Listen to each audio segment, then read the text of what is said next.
this was an article in the Atlantic Monthly that came out this week, and it was a review of a large-scale survey that was done by political scientists. I believe they were political scientists. So it's so comical, I think. The conclusion to this is so comical that, well, you just have to hear it to believe it. Okay, so the first question is, what percentage of Americans are progressive activists? And the answer to that appears to be something approximating 8%. That's on the left. And there's some equivalent number on the far right. So it's 1 in 15, say, something like that. So 8% are progressive activists, and their views are even less typical. By contrast, 2/3 of Americans don't belong to the extremes, and they regard themselves in some sense as an exhausted majority. These members, this majority group, quote, share a sense of fatigue with our polarized national conversation, a willingness to be flexible in their political viewpoints, and a lack of voice in the national conversation. So that's positive, obviously, because it's a majority, but it's not so positive because the noisy radicals have got the dialogue. So now some statistics. These are fun. Well, as far as statistics go. This is the sort of fun you have when you can't drink beer. So 80% believe that political correctness is a problem in the United States. And that includes 79% of those who are under 24. So it's not young people that are driving this particularly. And then you can break it down by ethnicity and race, which isn't something that I particularly enjoy doing, but in this situation, it's necessary analytically. Because you might say, well, most people regard political correctness as a problem, but that's the oppressors that regard it as a problem. What about the people who are hypothetically dispossessed?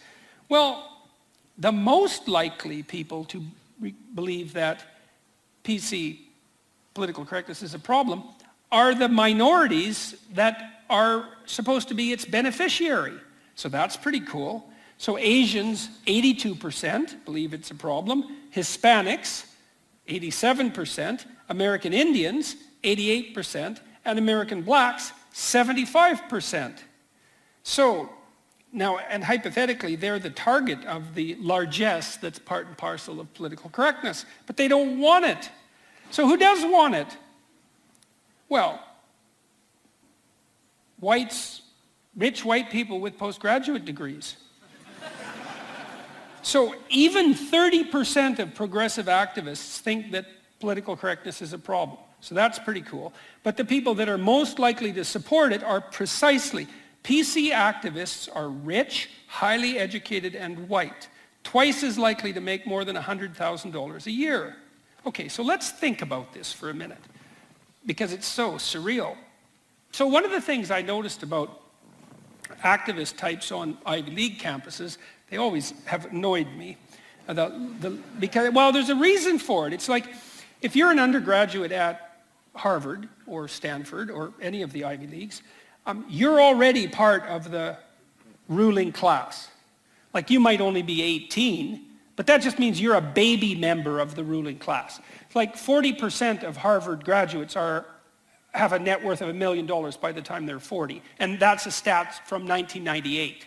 So, because that's the last time I knew about those stats. So it's like you're in there already. You've already been selected. And so what it means is if you're in the upper echelons in that manner, and you're an activist, this is what you want, as far as I can tell. You want all of the privilege and power, to use the terminology that's part and parcel of this sort of dialogue. You want all of the privilege and power, and you want all the moral, what would you say? You want to accrue to yourself all the moral justification that also makes you an outstanding advocate for the oppressed. So you want both. You want to be at the top, and you want to be the voice of those at the bottom. And to me, I think, well, that's a bit much.